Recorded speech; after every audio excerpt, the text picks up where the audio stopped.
dalam mengekspresikan, rasa gitu ya, cipta karsa manusia dan juga dapat mengapresiasi segala hal tentang budaya, sosial, ekonomi, gejolak politik dan lain sebagainya.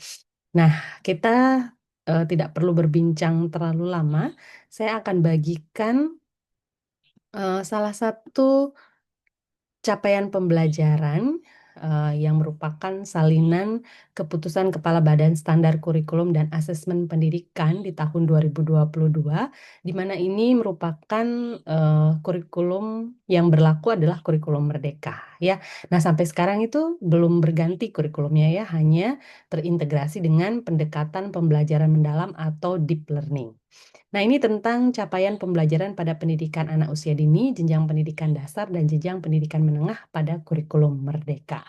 Nah, teman-teman, kita berfokus pada mata pelajaran bahasa Indonesia pada jenjang pendidikan dasar, dan juga mungkin kita akan bahas mengenai di pendidikan menengah dan juga pendidikan menengah atas. Nah, di sini kita bisa melihat teman-teman ya bahwa eh, capaian pembelajaran bahasa Indonesia itu dimulai dengan rasional mata pelajaran bahasa Indonesia.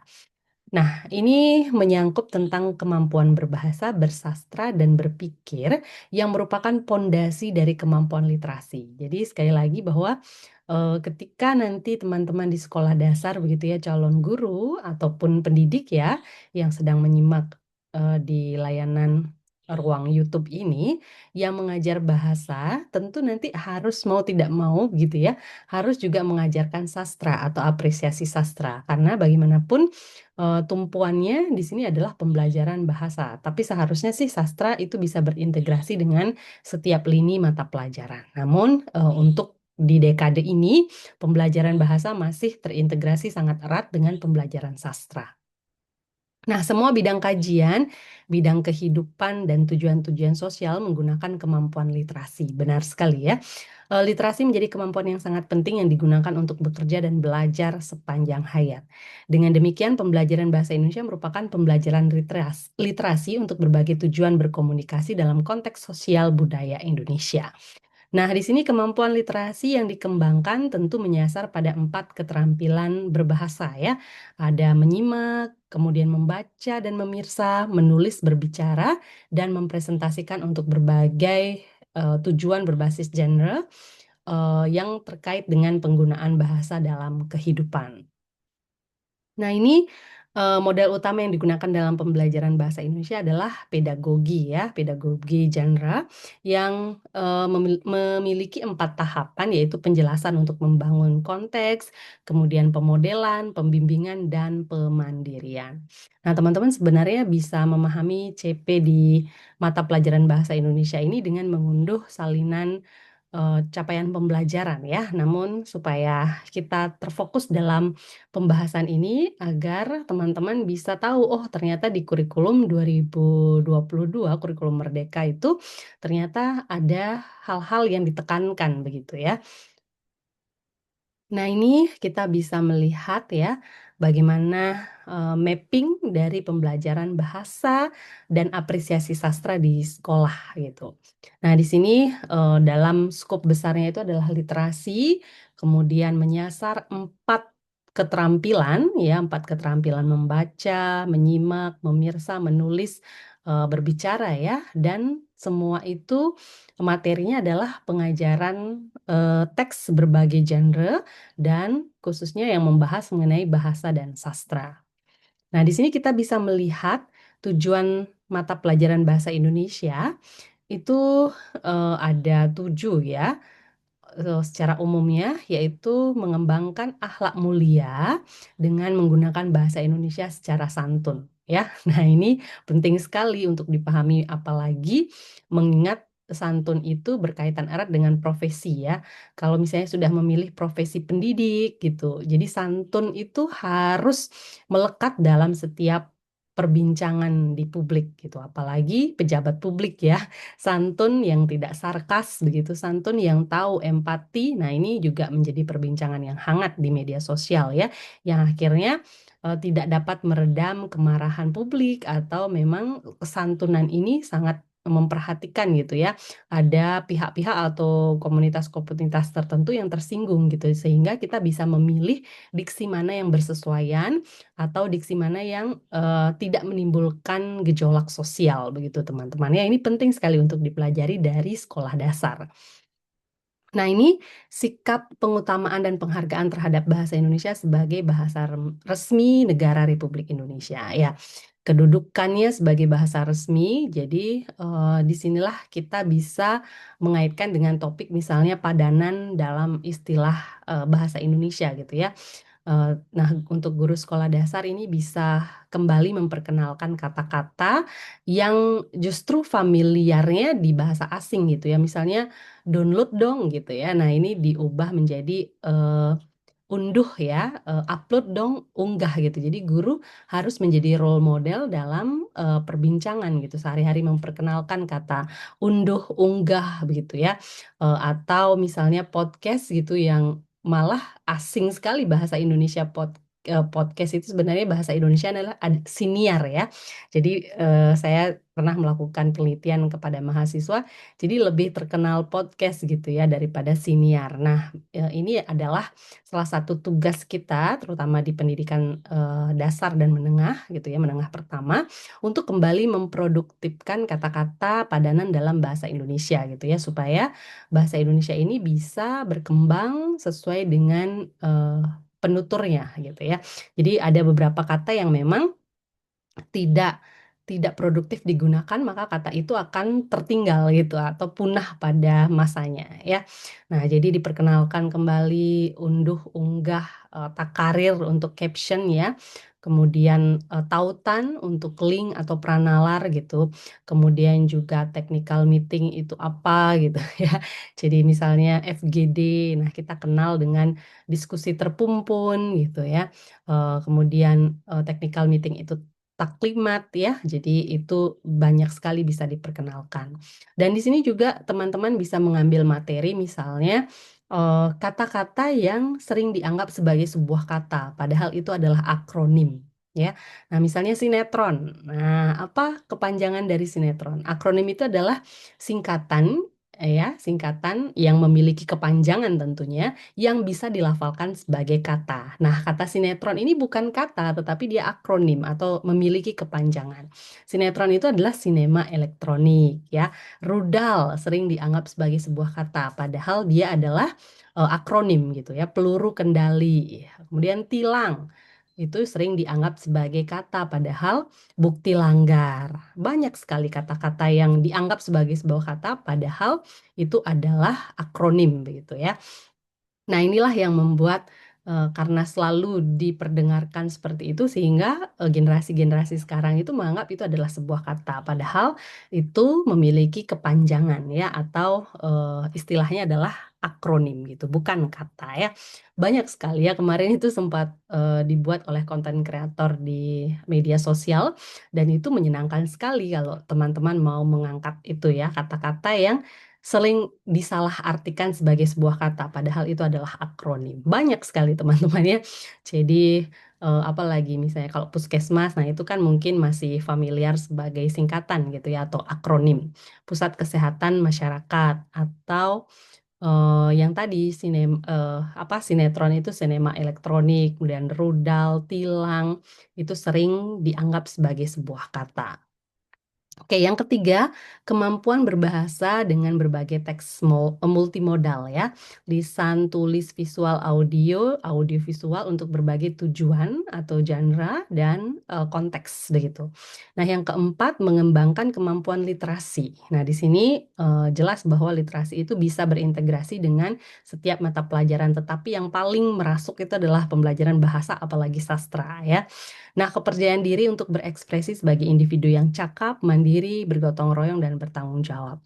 Entah ini terjadi pada sensitivitas saya atau bagaimana, kalau kita menemukan seorang narasumber atau pembicara gitu ya, memperkenalkan kata-kata baru yang indah dalam bahasa Indonesia, itu saya kagumnya luar biasa gitu. Jadi beliau-beliau ini gitu ya yang mau ketika berbincang di ranah publik, khususnya yang masih berada pada teritorial Indonesia gitu ya, dimanapun gitu masih ada di Indonesia, beliau selalu mengutamakan atau justru memperkenalkan kata-kata baru gitu ya, atau kata-kata yang mungkin bernuansa sastra gitu ya, tetapi tetap bisa digunakan pada ranah formal misalnya gitu ya.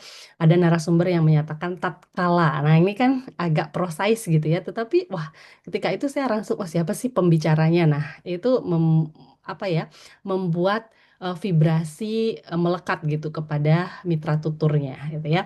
Nah, coba deh calon-calon pendidik atau teman-teman yang mungkin sedang menyimak video ini atau menyimak paparan ini, sekarang mulai memperkenalkan kata-kata padanan bahasa Indonesia yang sangat indah dan beragam ini gitu ya. Itu akan membuat nilai tawar atau nuansa cendekia teman-teman itu menjadi lebih maksimal. Misalnya dengan kata siniar gitu ya. Slide itu padanannya adalah salindia. Nah, itu akan membuat teman-teman bisa memberikan jeda pada publik untuk dapat memperhatikan siapa sih pembicaranya. Nah, itu bisa satu strategi atau teknik untuk berbicara di depan publik gitu, teman-teman ya. Oke, nah, ini kepedulian terhadap budaya lokal dan lingkungan sekitarnya ya. Nah, di sini juga bahasa Indonesia itu memiliki berbagai perspektif diksi gitu ya.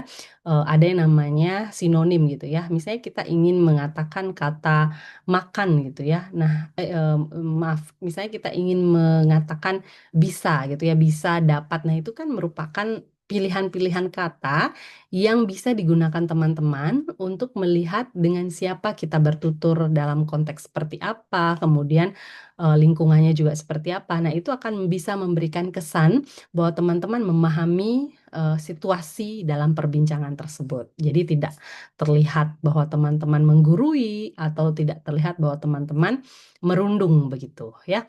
Nah, inilah fungsi kenapa pembelajaran bahasa Indonesia itu sangat penting, khususnya di dalam pola komunikasi di masyarakat. Nah, yang ketujuh, kepedulian untuk berkontribusi sebagai warga negara Indonesia dan dunia yang demokratis dan berkeadilan. Nah, kalau misalnya teman-teman punya kata-kata baru di dalam bahasa Indonesia, itu bisa didaftarkan sebagai entry kamus bahasa gitu ya, bahasa Indonesia. Yang notabene-nya bahasa Indonesia itu masih muda, masih berdaya, bertumbuh berdasarkan proses adopsi, adaptasi gitu ya. Jadi teman-teman nanti bisa menjadi salah satu penutur atau apa ya istilahnya agen-agen perubahan dalam menuju swadaya bahasa yang lebih maksimal. Nah, ini karakteristik mata pelajaran bahasa Indonesia, teman-teman. Mata pelajaran bahasa Indonesia menjadi modal dasar untuk belajar dan berpikir karena fokus pada kemampuan literasi, ya. Nah, kemampuan literasi menjadi indikator kemajuan perkembangan anak-anak Indonesia. Mata pelajaran bahasa Indonesia membina dan mengembangkan kepercayaan diri sebagai peserta didik sebagai komunikator. Nah, ini ya. Jadi, sepintar apapun teman-teman, nah ini bisa ditemukan di sekolah dasar ya. Sepintar apapun anak-anak gitu ya, mau dia ahli matematika, mungkin ahli apa ya ilmu pengetahuan alam IPS gitu atau mahir di sempoa. Nah, kalau dia tidak menjadi komunikator yang baik gitu ya, maka publik akan berpikir gitu, wah ini benar atau enggak sih karya dia gitu ya, atau mungkin menulis gitu, mahir menulis tapi dia tidak bisa menyampaikan itu secara baik, secara gamblang di publik, nah maka itu akan menjadi gap gitu, gap komunikasi diragukan gitu ya. Tetapi kalau teman-teman sudah menguasai teknik berbicara ini, nah itu merupakan satu kemampuan, kemahiran yang paling dibutuhkan di era ini gitu ya. Tetapi tidak asal bicara, harus ada datanya, harus benar gitu public speakingnya atau bagaimana teman-teman mempengaruhi. Nah, inilah yang penting untuk diberikan kesempatan kepada siswa-siswa di sekolah dasar gitu ya. Yang penting berani dan bertanggung jawab terhadap apa yang dibicarakan gitu ya. Misalnya di SD, teman-teman selalu mengupayakan untuk prinsip berkeadilan. Jadi setiap orang yang belum mendapat kesempatan itu diajak gitu, ayo coba Joni misalnya, ayo coba Selin maju gitu ya. Coba utarakan kalau dia masih diem aja gitu di depan, cari pertanyaan-pertanyaan pemantik yang akhirnya bisa membangun rasa percaya diri untuk dapat berkomunikasi di hadapan publik. Karena dari ruang kelas yang kecil, yang belum banyak orangnya, nah ini akan muncul kepercayaan-kepercayaan diri yang akhirnya mampu membawa anak itu pada jalan-jalan yang lebih luas, jalan-jalan yang lebih mulia gitu ya. Nah, ini eh, mata pelajaran bahasa Indonesia membina dan mengembangkan kepercayaan diri peserta didik sebagai komunikator, pemikir kritis, kreatif, imajinatif, dan warga negara Indonesia yang menguasai literasi digital dan informasional. Nah, ini penting juga ya, bagaimana kemampuan kita dalam memilah informasi di era digital yang semuanya bisa masuk, semua bisa kita dapatkan gitu ya.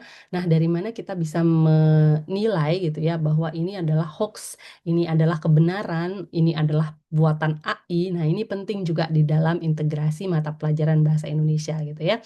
Oh, nggak mungkin gitu ya. Seperti ini eh, idiolek yang dimiliki oleh seorang tokoh gitu. Nah, ini mungkin buatan AI gitu. Nah, kan kita kalau terbiasa em, berimbang gitu ya, kita mempelajari AI, kita mempelajari juga sosok manusia seperti apa, kan sangat kentara ya, mana sih video buatan AI, mana sih video real manusia gitu ya.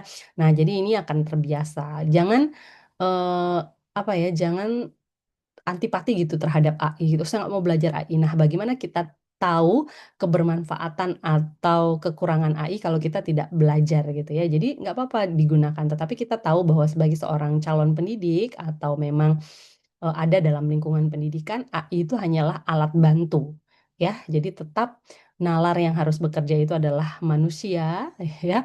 Jangan sampai AI yang saya sebut sebagai akal imitasi gitu ya, justru menggantikan nalar manusia. Nah, ini yang salah prosesnya ya. Nah, ini teman-teman, mata pelajaran bahasa Indonesia membentuk keterampilan berbahasa reseptif ya. Jadi menyimak, membaca, memirsa, dan keterampilan bahasa produktif, berbicara dan mempresentasikan serta menulis. Nah, ini selalu berintegrasi ya. Tidak mungkin atau sangat-sangat mustahil, muskil gitu ya. Nah, ini muskil dan mustahil itu bersinonim ya. Menjadi seorang penulis yang baik ketika dia tidak pernah membaca ya, dan muskil atau mustahil sekali ketika dia menjadi seorang pembicara yang baik ketika dia tidak pernah menyimak dengan baik. Nah, jadi ini saling berintegrasi teman-teman ya, kemampuan menyimak, kemampuan berbicara, kemudian kemampuan membaca dan keterampilan dalam menulis ya.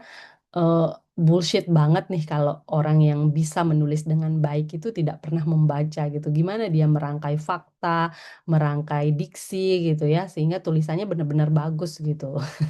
Jangan sampai dikalahkan oleh AI gitu ya, teman-teman. Jadi AI itu kan database-nya banyak gitu. Jadi dia bisa memilih diksi-diksi atau pilihan kata yang seperti apa ya. Nah, jadi itu bersesuaian, berintegrasi setiap keterampilan dalam pembelajaran bahasa. Nah, ini eh ya ini ya tadi kemampuan reseptif dan produktifnya. Jadi calon pendidik ataupun teman-teman mahasiswa bisa membedakan mana sih keterampilan berbahasa yang reseptif dan mana yang produktif. Nah, ini ya ada dalam kolom seperti ini. Nah, ini elemennya teman-teman. Menyimak itu dapat menanggapi mitra tutur ya, dapat menangkap isi informasi gitu.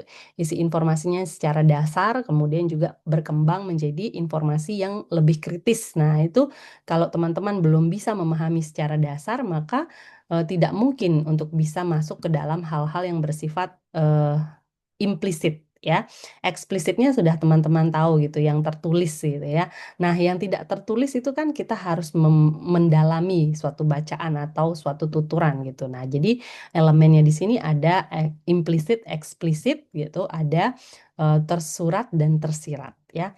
Nah, membaca juga demikian teman-teman ya, membaca dan memirsa. Apa sih memirsa itu? Mungkin ini kata-kata yang baru.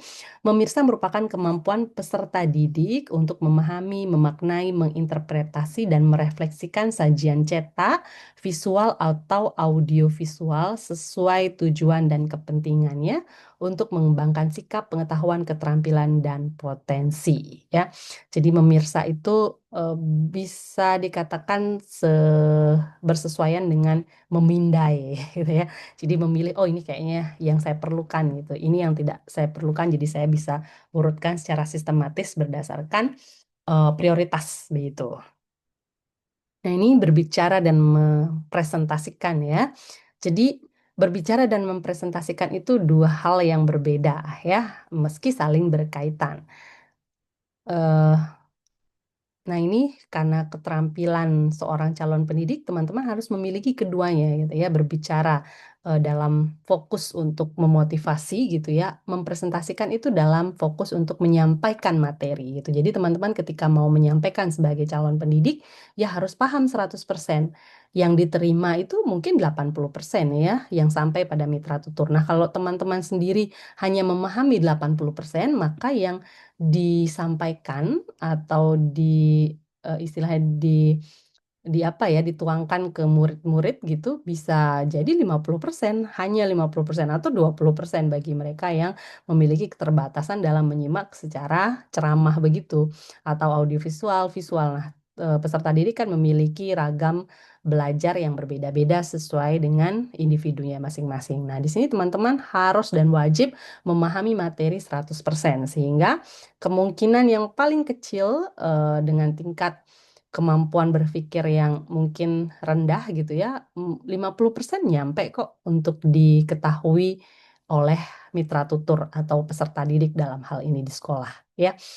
Nah, guru yang baik itu adalah bukan guru yang mumpuni dalam materi gitu ya, tetapi bagaimana bisa menyampaikan materi yang dia pahami 100% itu dengan cara-cara yang sederhana ya, cara-cara yang menyenangkan sesuai dengan prinsip pembelajaran mendalam yaitu berkesadaran ya, menyenangkan dan bermakna. Jadi kalau sudah bermakna pasti anak-anak pengen tahu nih ya, oh apa sih kenapa sih kita harus belajar siklus Hyde gitu ya? Kenapa sih kita harus belajar komunikasi? Kenapa sih kita harus belajar mengenai kalimat efektif, tidak efektif. Nah, kenapa sih kita harus belajar tentang eh, ada satu fenomena pembelahan sel gitu ya.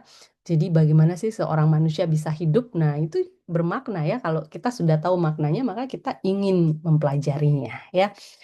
Sama seperti ketika teman-teman berada di ruang digital atau media sosial gitu ya, sudah tahu manfaatnya menjadi affiliate gitu ya. Wah, bermakna nih. Teman-teman akan ikut gitu seminar-seminarnya. Oh, saya senang nih buat jadi konten kreator. Nah, teman-teman akan berupaya untuk mempelajari itu karena tahu maknanya gitu ya. Nah, sama juga dengan konsep belajar. Nah, misalnya teman-teman suka Roblox gitu. Ya, mahasiswa-mahasiswa kan suka games ya, mabar. Mabar ini masuk entry nggak? Coba dicek di KBBI ya. Mabar gitu. Nah, karena teman-teman ini kan mempelajarinya ya. Jadi eh, lihat di video YouTube misalnya, oh ternyata gini ya untuk meningkatkan senjata saya atau untuk meningkatkan kecepatan saya dalam membangun apa gitu. Nah, teman-teman juga eh, memahami itu dalam konsep belajar ya. Nah, menulis ini saya rasa harus ya disampaikan gitu, terutama yang mengajar di fase SD ya, fase A, kelas 1, kelas 2 menulis secara tulis tangan gitu ya, bukan dengan media digital, apalagi komputer gitu.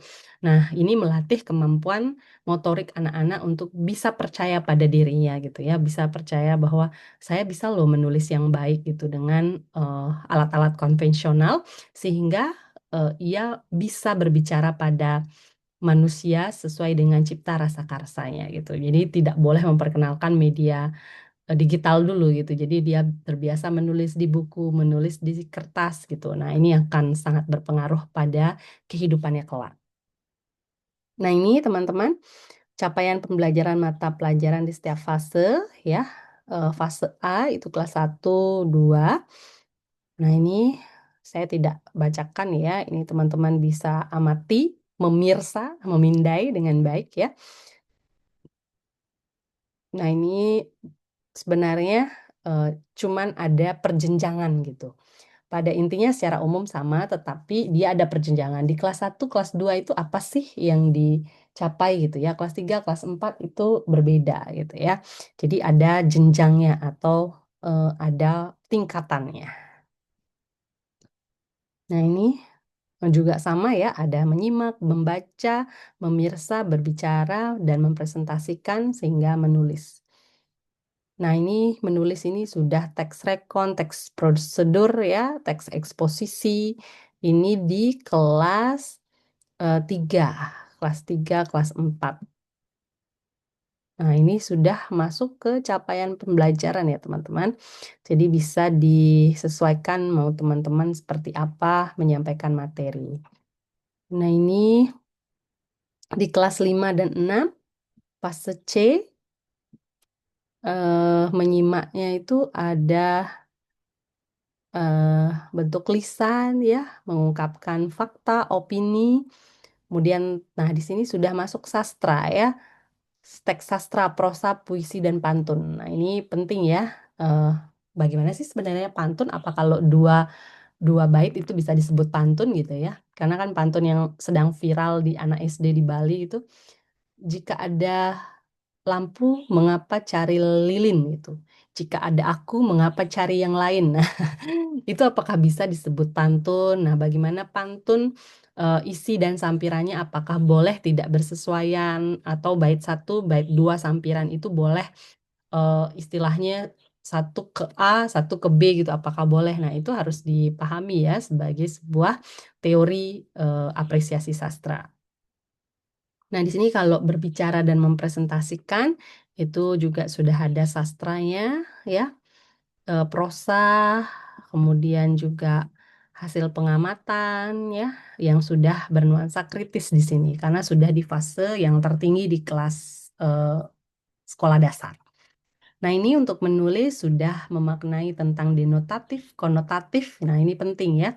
Mana sih yang berarti amplop denotatif dan amplop konotatif gitu ya. Kemudian eh, hubungan sebab akibat, teks eksplanasi, persuasi, ya, misalnya menulis iklan, nah itu termasuk dalam teks persuasi. Untuk fase D dan fase yang lainnya kita tidak bahas ya. Nah, itu capaian pembelajarannya. Semoga teman-teman bisa memahami ya, khususnya di sekolah dasar eh, yang bersesuaian dengan kurikulum Merdeka atau kurikulum 2022. Ya, semangat untuk teman-teman pembelajar dan calon pendidik dalam memahami bagaimana sebenarnya bahasa Indonesia itu dan apresiasi sastra terintegrasi di dalam pengajaran maupun pembelajarannya. Selamat malam dan sampai jumpa.